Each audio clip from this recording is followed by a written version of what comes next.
Welcome to the Integrate Schools Podcast. I'm Andrew, a white dad from Denver. And I'm Val, a black mom from North Carolina. And this is Reflections on Season 10. Val, we made it. The end of the season. We made it. I know season 10 might sound like it's been 10 years. We do some fun math here, but you and I are going on almost 3 years of co-hosting this conversation together. It's crazy. Hard to think about 3 years. Yeah. And how so much can change in 3 years. Yep. I remember earlier episodes when we were like, is this the first year of normal? Yeah. That first iteration of the pandemic as people are still, grappling with how we move forward.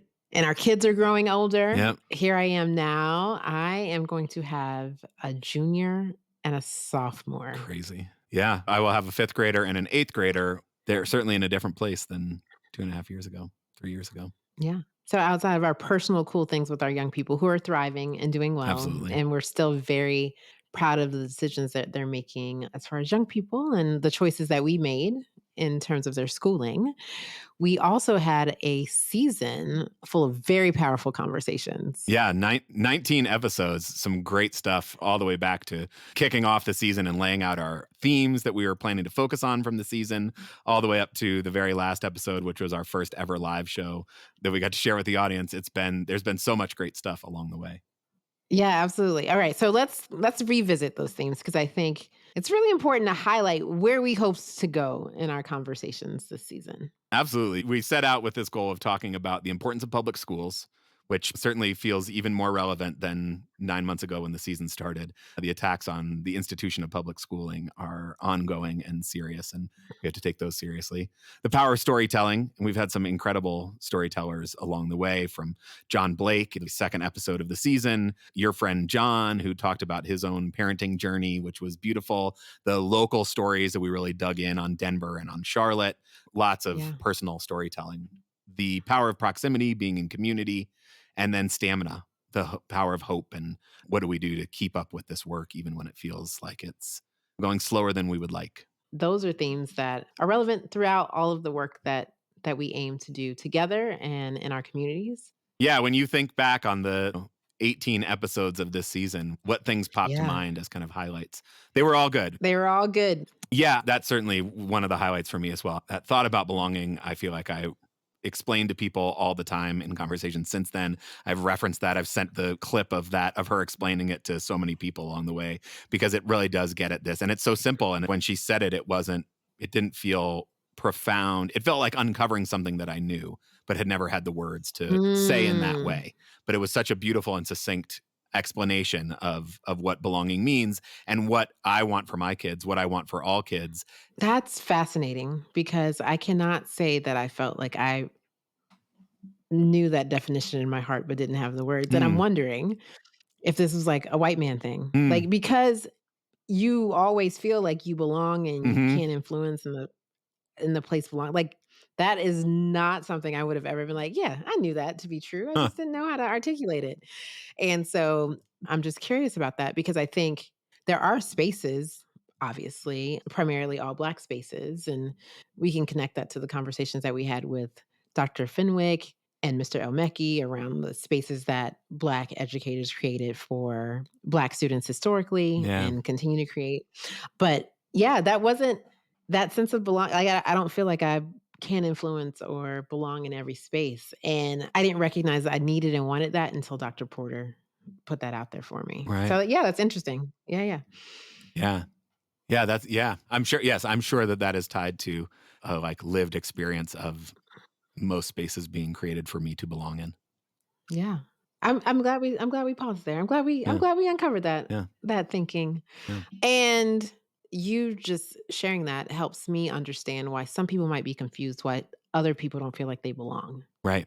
Right? Like, if some people walk into that space knowing that they belong and they never question whether they belong and they don't feel like anything needs to change because of course they belong and they can influence, then when we try to engage them and say, like, people don't belong here, it's a real paradox for folks. Like, why don't you feel like you belong? What's wrong with you that you don't feel like this space feels perfectly welcoming and like open to influence? Yes. What's wrong with you that you don't feel like you can influence it? Yeah. Yes. And then if it's designed with someone other than the most privileged, the most dominant group, then that is a signal that they don't belong, Right. right? Like, "Hey, this place is open to everyone." We're like, "What do you mean? I don't belong here." Right. Because this It's doesn't open to feel like everyone. my experience of belonging. Right. This feels Right. different somehow from every other space that is how I have experienced belonging in the past. What I love and what I hope continues to happen for people is that, even revisiting the episode in our reflections gave us an opportunity to uncover something Yeah. else. Yeah, that was not in the outline. That was not in the Yep. outline, but I think that shows the importance of not just being a listener, but really reflecting on it at different places in your life. So where we were when we first recorded that episode, Yeah. we've had lots of life experiences since then, and of course, when we think back to it and what we learn and what it means to us now, it adds. Yeah. Thanks for That's that. what's up. Yeah, thank you. Other highlights from the season, we had some incredible guests. We have. We had Richard Rothstein with his daughter Leah, which was amazing. I've been so impacted by his work along the way. Dr. Leslie Fenwick, Jim Crow's Pink Slip, and Oh then my gosh. Sharif El-Mekki, just like such powerful, visionary people who were willing to come on and share their stories. I feel so privileged that they were willing to do that.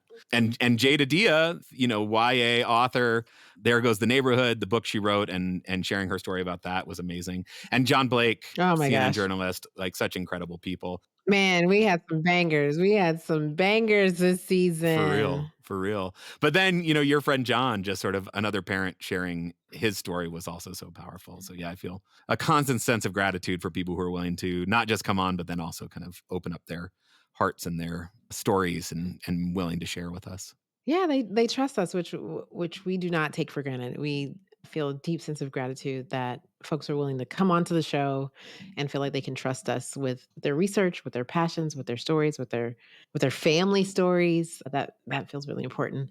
To revisit the conversation with Dr. Fenwick, once we started talking about the 80 to 100,000 Black educators lost, the way I was able to really make that real for me is think about some of our largest college football stadiums. Yeah, So I always think of that image of a full stadium of qualified right. educators. Imagine a Beyonce concert full of people and all singing the lyrics to a song and chorus because we know what the goal is. We believe in the goal. We Right. are prepared to do the work to help our young people create the future that they deserve.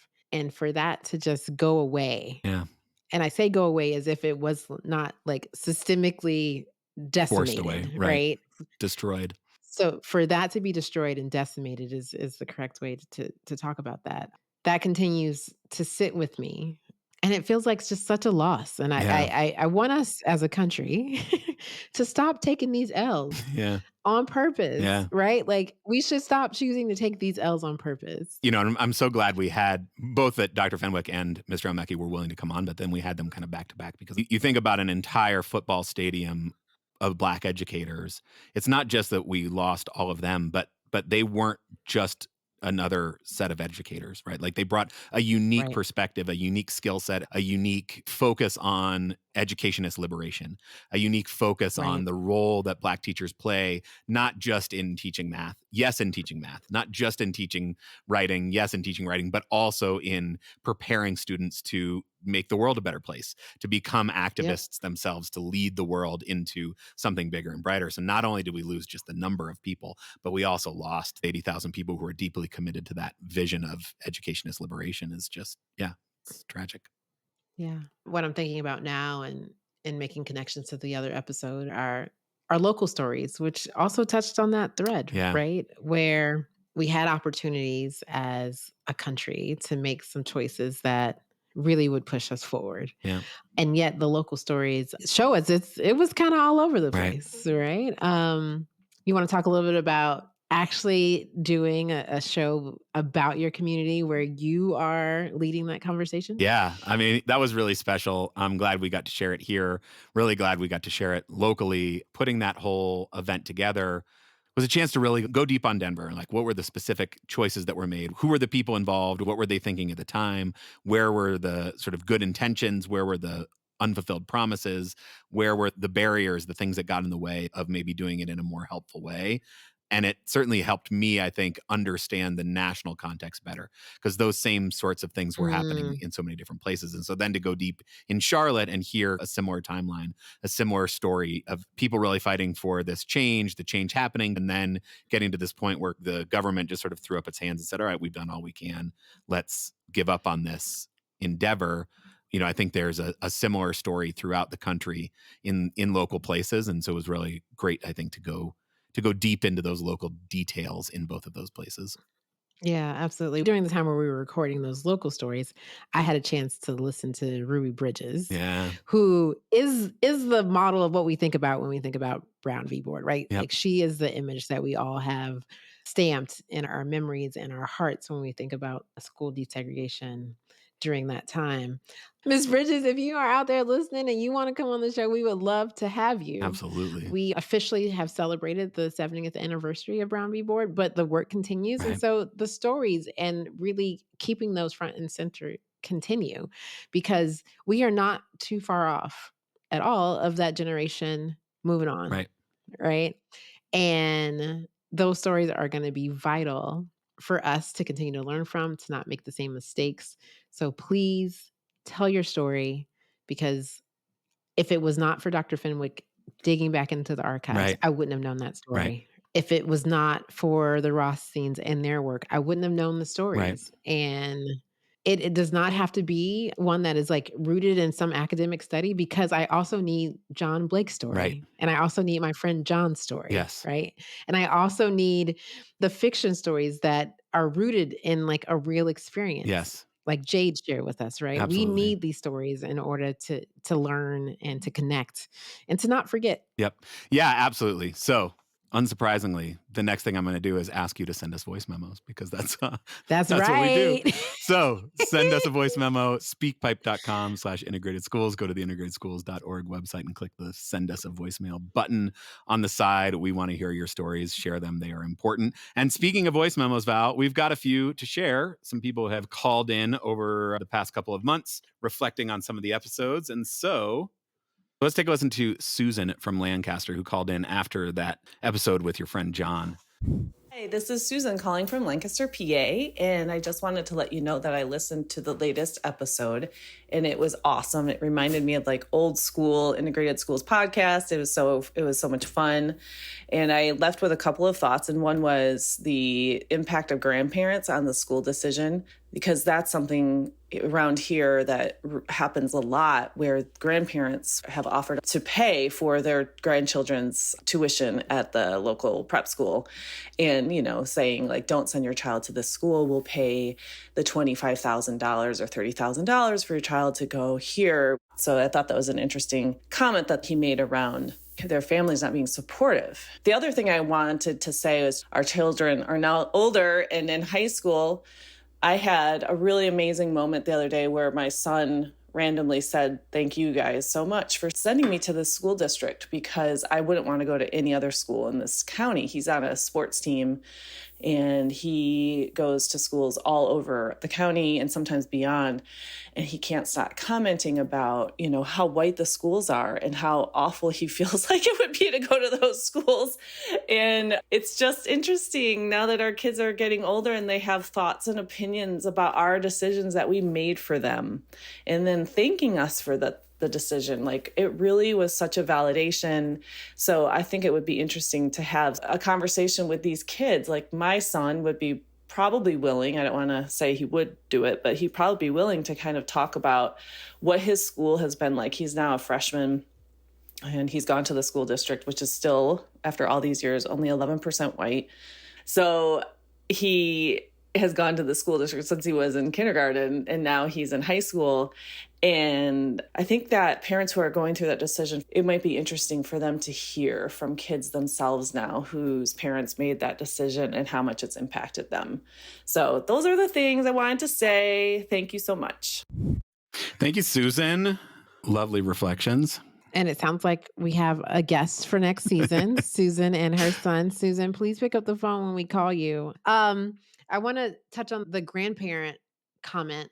And that's interesting because where it took me was me as a grandparent Mm. absolutely having an opinion Yep. about where my grandkids should go to school. And I think what felt easy for me in my situation, and I'm assuming it's the same for you, it was kind of a no-brainer. Like, you're going to the local public school, we'll invest in the public school, we believe in public schools. There wasn't the pressure of feeling like this school isn't good enough, but I can imagine that would be a lot of pressure Yeah. because, I mean, hello, we can't even have, like, Thanksgiving dinner sometimes with families, right? Right. And so and now I have all this pressure, you're gonna give me money, and I'm not gonna feel like a good parent if I'm not Right. following through on your suggestion for school. Yeah. That has to be a lot. So, for anyone who's out there trying to navigate that relationship with your parents and what they think is best for your kid's school, I just wanna recognize and name that I see that that's a hard decision, Yeah. and once we get Susan on the podcast with her son who can let you know it's gonna be okay, Right. I hope you have the strength that you need to say, "This is the decision we're making and why." Yeah. Thank you for calling and sharing, Susan. Let's take a listen to Sarah from New Haven. Hi, Val and Andrew, all at Integrated Schools Podcast. This is Sarah, white mom from New Haven, Connecticut. I have been following Integrated Schools even before you started the podcast, and I really appreciate your work. My family's journey to actually public school has been a rather twisty turny. My husband and I met as Peace Corps volunteers, and one thing that we had in common is that we both graduated high school from fancy private prep schools, boarding schools. So when it came to thinking about having children and how we were going to educate them, we had this plan that we were going to actually work at boarding schools so we could do it that way. Well, fast forward many, many years. And we started to really think deeply about what we believed in schools and what good education meant. And Nicole Hannah Jones's work on schools was one of the kind of prompting things that really kicked our asses. I spent the majority of my career actually working in independent schools, i.e. private schools, and we had children in the private elementary school. So as we were kind of undoing and trying to figure out this idea about public schools as public good, which was not something that either of our families really talked about, and how we felt about community, how we felt about anti-racist, anti-bias work, about racial equity, we were really growing more and more uncomfortable because things were not aligning. And ultimately, we made the choice to move our three sons into New Haven Public Schools, which is a district that is a global majority district because the majority of white families, white and or privileged families, opt out of the public school district here. So I'm curious about others who maybe were raised with similar backgrounds to my husband and I, and how they came to integrated schools or how they're making different choices for their own kids. But the other piece that I think would be interesting for exploration is that our youngest son is a senior in high school. So we're kind of at the tail end of the pre-K 12, and we are going to be looking for ways to remain in the work as non-current parents. So I just want to thank you all for your work and this exploration of very different choices from our own backgrounds, and then also how to be in community and advocacy when you actually don't have kids in this school district anymore. All right, cheers. Thank you for the conversation. Sarah, thank you so much for listening, being a follower before the podcast. So thank you for being around and in the work for so long. I'm with you with the how to remain engaged in the work. And I think, Andrew, we've had a couple of different interviews at this point now where I'm like, oh, I can definitely do that once the kids leave. Yeah. School lunches, I'm in, right? So I invite any listener who is at that space where your kids are no longer in school, that there are still ways that you can get involved. And you might even feel like you are able to be more involved Right. because you aren't Shuttling kids around to activities. right, right. I think we have to be intentional about staying engaged though, because it's easy to say, okay, I'm no longer doing this or I've aged out. And I know for me personally, it's something that I think about, like, how do I remain engaged? Yeah. And I'm actually looking forward to that part. Yeah. I think getting into schools is such a key piece because I think it's easy to get caught up in the external conversations about education and feel like Mm, the way to get involved is, to join the Facebook groups or whatever. And I do think that if you've got time and you can dedicate an hour a week or 2 hours a week to actually show up in a school building and go and, help some kids with some extra reading or help some teachers with some lunchroom duty or whatever it is that that school needs, that kind of being in the school and being part of the school community feels like a way to stay connected to the actual community and what the real needs are. Because I do think that sometimes the chatter about education can get divorced from Mm. what's actually happening in the schools. Yeah, I can imagine it's very easy to get caught up in an old narrative if you haven't spent any time there. Yep. And we don't want that. Thank you for calling and sharing that, Sarah. We got a couple more here. Mary from Madison. She had just listened to the Dr. Porter episode about belonging. Let's do it.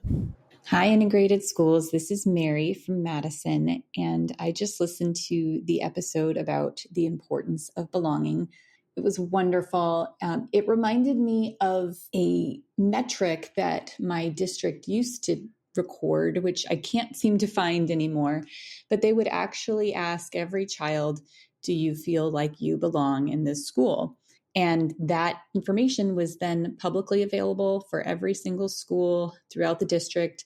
And it was also broken down by race. So they were able to better understand, are children feeling like they belong at school, and hopefully making it so that children do feel that way if they are not.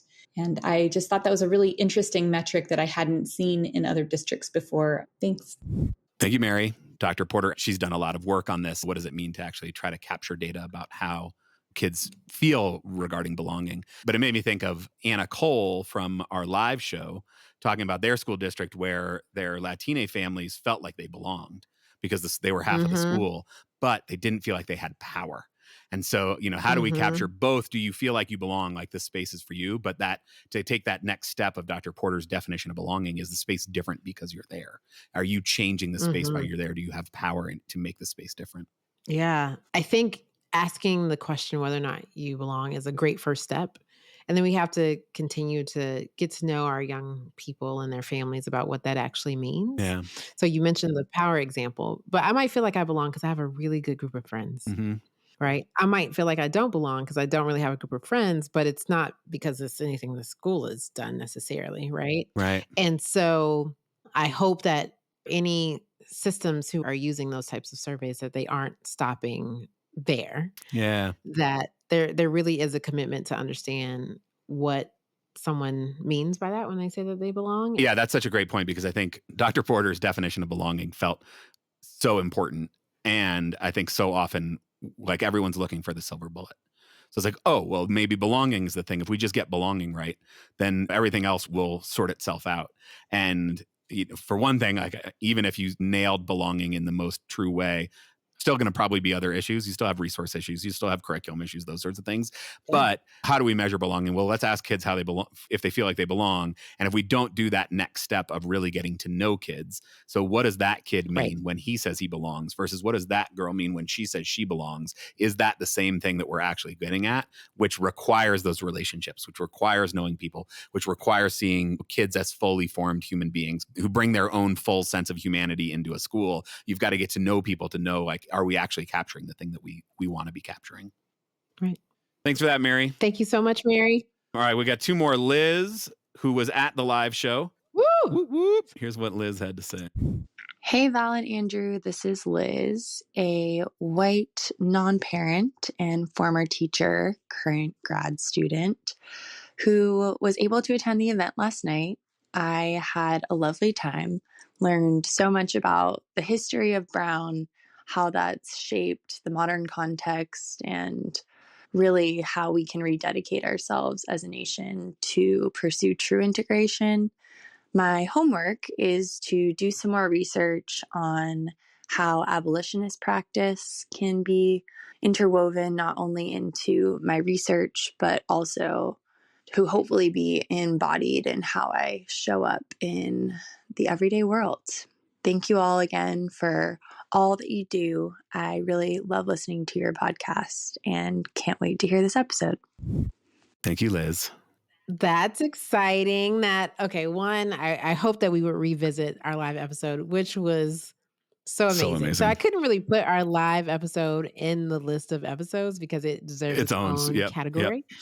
It deserves its own category. And obviously, I'm super thrilled that Liz, thank you for not only being there in the audience, sharing that you learned something, but calling us to talk about your next steps in the work. And I think what Liz just modeled for all of us is that one, we have things to continue to learn, and how do we apply our learning so that it becomes part of our identity, Yes. right? And so if we are identifying as an abolitionist of oppressive practices, then how do I show up that way? How do I embody that? I love that. Yeah. That's right. Yeah. That's right. And Liz did it from a non-parent perspective. So just touching on some of the other callers, right? You don't have to be a parent to be all in. Right. And I love that. Yeah. Yeah.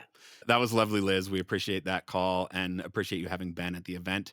You're one of the fortunate 300 or so people who got to see it live. Now everybody has had a chance to listen to it, but that was, certainly a highlight of the podcast, a highlight of the season, highlight of my year, being able to be in the historic space of the National Museum of African American History and Culture in the Oprah Winfrey Theater, to be able to, engage in these conversations that we get to do, just you and I behind the microphones alone, in front of an audience with incredible panelists. That was, Oh my gosh. a highlight. Dream come Dream true. come true. Dream come true. And we hope to invite some of those panelists onto their own episodes. So stay tuned. Absolutely. You'll get to hear more from them. Yep. Hopefully soon. Yes.